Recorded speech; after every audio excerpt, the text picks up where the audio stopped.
Hello class 10th. Today we will be studying your 13th chapter that is called as the magnetic effects of electric current. Previous chapter में हमने electricity के बारे में पढ़ा था और ये भी पढ़ा था कि कैसे हीट प्रोड्यूस होती है with the help of electric current. इस चैप्टर में हम ये पढ़ लेंगे कि what can be the other effects of electric current और इलेक्ट्रिक करंट के थ्रू और भी क्या ऐसे इफेक्ट्स हो सकते हैं जिसके थ्रू हम उसको यूटिलाइज कर सकते हैं। एंड इस चैप्टर में हम ये पढ़ेंगे कि जब वायर्स में इलेक्ट्रिक करंट पास ऑन होते हैं तो वो वायर मैग्नेट की तरह बिहेव करने लगते हैं। How and how do we do it, how it is conducted, इस बारे में हम डिटेल में इस चैप्टर में पढ़ लेंगे। बेसिक जो प्राइमरीली डेफिनेशन अगर आप देख लें तो इस चैप्टर में हम ये देखेंगे कि मैग्नेट से इलेक्ट्रिसिटी कैसे प्रोड्यूस होती है और इलेक्ट्रिसिटी से मैग्नेट कैसे प्रोड्यूस होती है। ठीक है, मैग्नेट के थ्रू इलेक्ट्रिसिटी कैसे प्रोड्यूस की जाती है और इलेक्ट्रिसिटी से मैग्नेट कैसे प्रोड्यूस किया जाता है, और डिटेल में इस चैप्टर को हम यहाँ पर पढ़ेंगे। बेसिक मैग्नेट का एक डेफिनेशन क्या है? It is an object which attracts the piece of iron, nickel and cobalt. ठीक है, एक ऐसा ऑब्जेक्ट, कोई ऐसा मटेरियल जो अपने तरफ आयरन या निकल को या कोबाल्ट को अपनी तरफ अट्रैक्ट करते हैं। तो इस तरह से जो भी कोई ऑब्जेक्ट है जो इन तीनों को अपनी तरफ अट्रैक्ट करते हैं उसे हम मैग्नेट बोलते हैं। हमने ये पढ़ा था कि मैग्नेट के दो पोल्स होते हैं। ठीक है, तो उसके पहले हम थोड़े से इसके कैरेक्टरिस्टिक्स को देख लेंगे। अगर मैग्नेट को हम क्यूबॉइडल शेप में काटेंगे और उसको हम फ्रीली सस्पेंड कर देंगे या लटका देंगे, फॉर एग्जांपल हमने यहाँ पर एक मैग्नेट बार लिया इस तरीके का और उसको हमने टाई अप किया है और किसी चीज़ से लटका दिया है बांध के। ठीक है, तो जो मैग्नेट जो होगा वो सस्पेंड हो जाएगा, लटक जाएगा। उसका एक सिरा नॉर्थ की तरफ होगा और एक एंड उसका साउथ की तरफ होगा। तो बेसिकली हम बोल सकते हैं कि मैग्नेट जो होता है वो नॉर्थ और साउथ की तरफ ही सस्पेंड होगा। Why does this happen? क्योंकि हमारा जो अर्थ है, अर्थ के ऊपर भी हमें पता है कि जो नॉर्थ पोल साउथ पोल होता है। ठीक है, और earth is also a huge magnet, और अगर हमने यहाँ बीच में मैग्नेट को लटकाया हुआ है तो वो हमेशा नॉर्थ एंड साउथ की तरफ ही सस्पेंड होगा अपने एंड्स को। तो नॉर्थ के तरफ वाला जो मैग्नेट होगा उसका साउथ पोल होगा और साउथ पोल जो अर्थ का है उसमें अट्रैक्ट क्या करेगा? मैग्नेट का नॉर्थ पोल। और नीचे वाला जो साउथ पोल है उसको हम नॉर्थ पोल बोलेंगे। मैग्नेट का ऐसा बिहेवियर क्यों होता है? वो इस तरह से अट्रैक्ट क्यों करता है, कितने डिस्टेंस तक अट्रैक्ट करता है? तो मैग्नेटिक की कैरेक्टरिस्टिक्स को अगर हम समझेंगे तो उसके सबसे पहले हमको मैग्नेटिक फील्ड लाइंस के बारे में पढ़ेंगे। जैसे हमने बताया कि मैग्नेट जो होता है उसके ऊपर क्या होता है? दो पोल्स होते हैं, एक साउथ पोल होता है और एक नॉर्थ पोल होता है। साउथ एंड नॉर्थ पोल तो होते हैं लेकिन एक पर्टिकुलर वो जगह होती है जहाँ पर निकल, कोबाल्ट या आयरन मैग्नेट्स को अपनी तरफ अट्रैक्ट कर सकते हैं या रिपेल भी कर सकते हैं। That place is represent by these kind of field lines. ठीक है, मतलब मैग्नेटिक फील्ड लाइन्स जो जितनी दूर तक होंगी वहाँ तक उसका इफेक्ट होगा। तो वो मैग्नेटिक फील्ड लाइन्स क्या होती है इसको हम देख लेंगे। ये जो मैग्नेटिक फील्ड लाइन्स होती हैं वो एक्चुअल में रियल लाइन्स नहीं होती, हमको दिखाई नहीं देती है, लेकिन वो इमेजिनरी लाइन्स होती है, इनविजिबल होती है। वो शुरू होती है नॉर्थ से and it ends in the south. ठीक है, the starting point of the north is the seeking point and the other end points toward the south is called the south seeking या south pole। ठीक है, इसके characteristics हम देख लेंगे कि ये नॉर्थ में शुरू होती है और साउथ में ख़त्म होती है। They do not intersect each other. ये इंपॉर्टेंट क्वेश्चन होता है कि why do the magnetic field does not intersect with each other. For example अगर हमने यहाँ पर मैग्नेट रखा है, एक मैग्नेट रखा है और यहाँ पर इसका साउथ पोल और इसका नॉर्थ पोल था।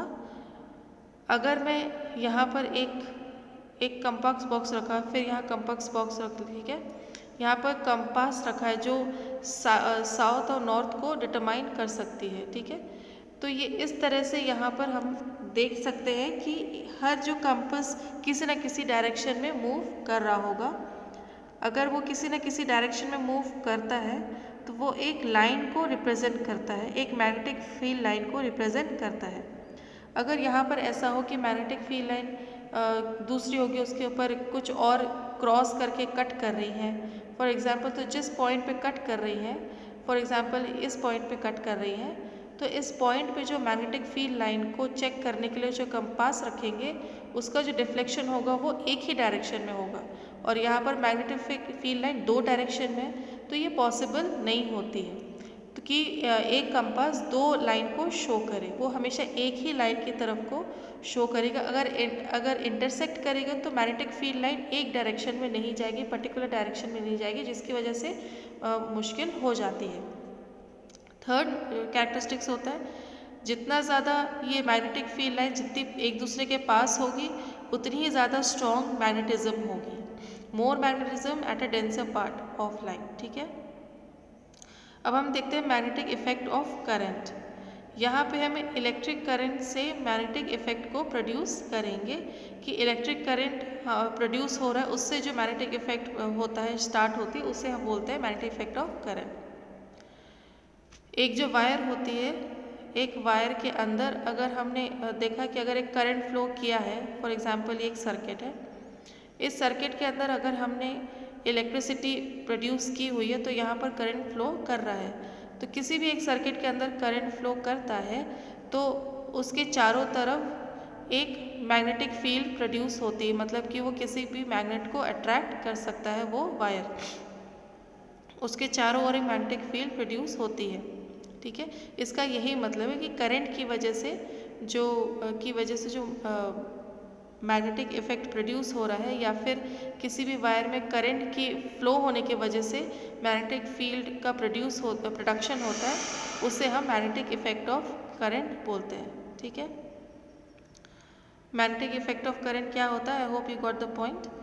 ये जो वायर होते हैं वो 3 तरीके के होते हैं। वो स्ट्रेट हो सकता है, लूप में ले सकते हैं, यानी कि एक स्ट्रेट हो सकते हैं और एक लूप में। इसी वायर को अगर हम थोड़ा सा घुमा दें तो उसको लूप बना दे तो वो लूप भी हो सकता है। और अगर तीसरी कंडीशन में देखें तो हम उसको बोलते हैं सोलेनॉइड। ये एक लूप है, अगर इसके हम बहुत सारे लूप बना दें तो इस कंडीशन को हम बोलते हैं सोलेनॉइड।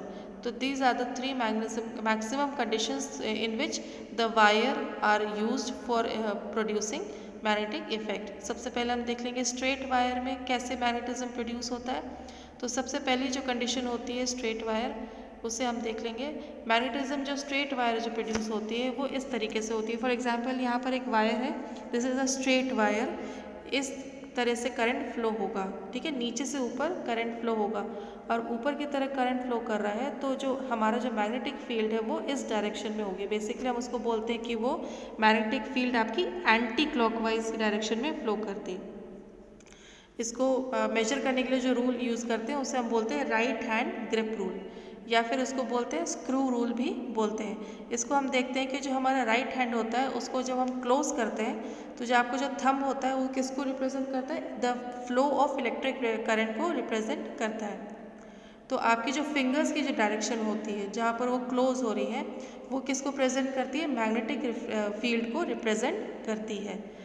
अगर ऊपर की तरफ करंट नहीं जाके अगर नीचे की तरफ फ्लो कर रहा है, इस नहीं कर रहा होता है, तो क्या हो रहा है? तो यहाँ पर जो मैग्नेटिक फील्ड है वो इस तरफ से क्लॉकवाइज डायरेक्शन में फ्लो करती है।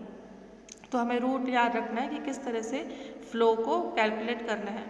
अगर हमने स्ट्रेट वायर को अब सेकेंड में लूप में हमने किया है, एक सीधा वायर था पहले, अब इसको हमने एक लूप की तरह कन्वर्ट कर दिया है। ऑलराइट, और यहाँ पर हमने सर्किट में उसे जोड़ दिया है। उसे हम करंट जब फ्लो करेंगे, करंट इस तरह से फ्लो करेगा। अब करंट ऐसे भी फ्लो कर सकता है, करंट उल्टा भी फ्लो कर सकता है, क्लॉकवाइज और एंटी क्लॉकवाइज भी फ्लो कर सकता है। तो यहाँ हमको याद रखना है कि जहाँ आपका एंटी क्लॉकवाइज, जब भी आपका एंटी क्लॉकवाइज करंट फ्लो करता है, क्लॉक फेज रूल बोलते हैं उसको, एंटी क्लॉकवाइज करंट फ्लो करेगा तो वो वाला जो हिस्सा होगा, वो वाला जो लूप होगा वो मैग्नेट के नॉर्थ पोल की तरह बिहेव करेगा। इसको हम याद कैसे करेंगे? एंटी और एन दोनों एक ही जैसे प्रोनाउंस होते हैं। ठीक है, तो अगर मैग्नेटिक फील्ड जिस तरफ एंटी क्लॉकवाइज प्रोड्यूस हो रही है तो वो वाला हिस्से का वायर नॉर्थ पोल की तरह बिहेव करता है।